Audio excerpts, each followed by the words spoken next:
আপনি কি ঋণের জালে জড়িয়ে পড়েছেন, মুক্তি হতে পারছেন না? তাহলে মঙ্গলবারে এই ৫টির মধ্যে যে কোনো একটি নিয়ম মানতে পারলে বজরংবলীর আশীর্বাদে আপনার সমস্ত সমস্যা মিটে যাবে, দূর হবে ঋণের জাল। তাই ঋণমুক্ত হতে কি কি করবেন তা আজকের পর্বে জানতে পারব। নমস্কার বন্ধুরা, জ্যোৎস্নার রীতিকথায় আরেকটি নতুন পর্বে তোমাদের সকলকে স্বাগত জানাই। বন্ধুরা, আজকের পর্বের বিষয়বস্তু তোমরা বুঝতেই পারছো তাহলে কি। তাই দেরি না করে চলো শুরু করা যাক। আর আরেকবার বলি, পাশে রাখা বেল যে আইকনটি রয়েছে তাতে অবশ্যই ক্লিক করে রেখো, যাতে পরবর্তী সময়ে এরকম কোনো ভিডিও নোটিফিকেশন সবার আগে তোমাদের কাছে চলে যেতে পারে। ধর্মীয় দৃষ্টিতে মঙ্গলবার দিনটি অত্যন্ত শুভ ও গুরুত্বপূর্ণ। এই দিনের অধিপতি দেবতা বজরংবলী ও অধিপতি গ্রহ মঙ্গল। এমনকি কার্তিকেয় মঙ্গলবারের অধিপতি দেবতা বলে মনে করা হয়।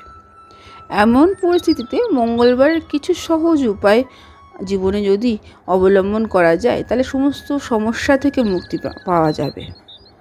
বজরংবলীর আশীর্বাদে একাধিক সংকট থেকে মুক্তি পাওয়া যেতে পারে। ঋণের জালে জড়িয়ে পড়া মানুষকেও মঙ্গলবারে এই ছোট্ট টোটকাটা পালন করতে পারলে তা থেকেও মুক্তি পাওয়া যাবে। তাই কি কি উপায় করবেন এবার একটু জেনে নিই।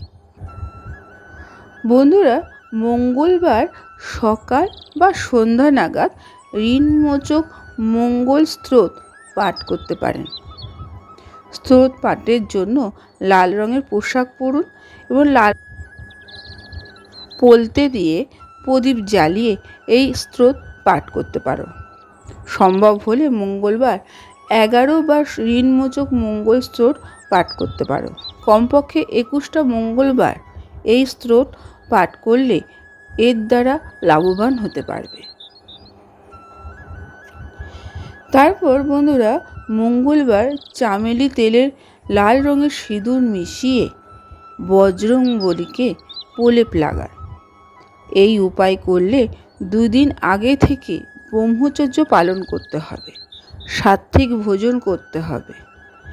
এরপর স্নান ধ্যান করে পবিত্র মনে বজরংবলীকে স্পর্শ করুন, সিঁদুরের চোলা নিবেদন করুন।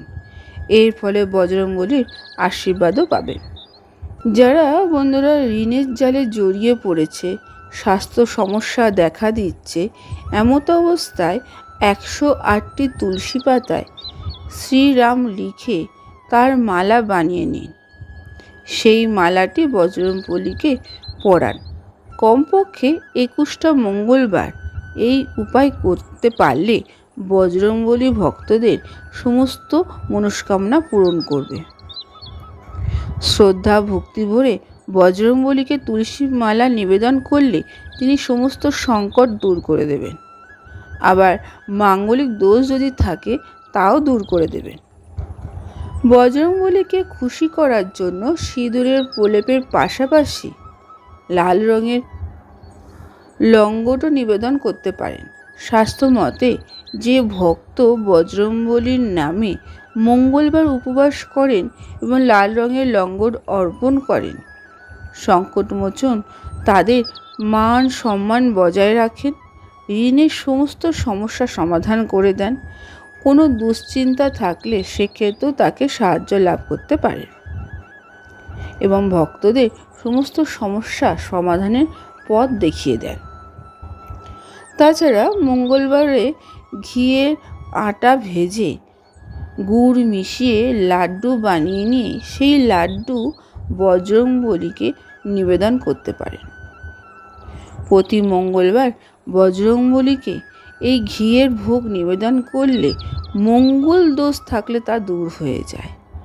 বজরংবলীকে যে লাড্ডু নিবেদন করবেন তা প্রসাদ হিসাবে বিতরণ করতে ভুলবেন না।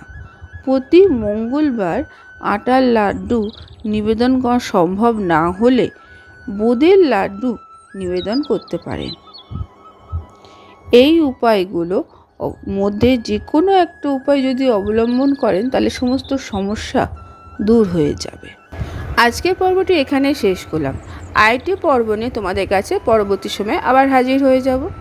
ততক্ষণ তোমরা ভালো থাকো, অপরকে ভালো রাখতে সাহায্য করো।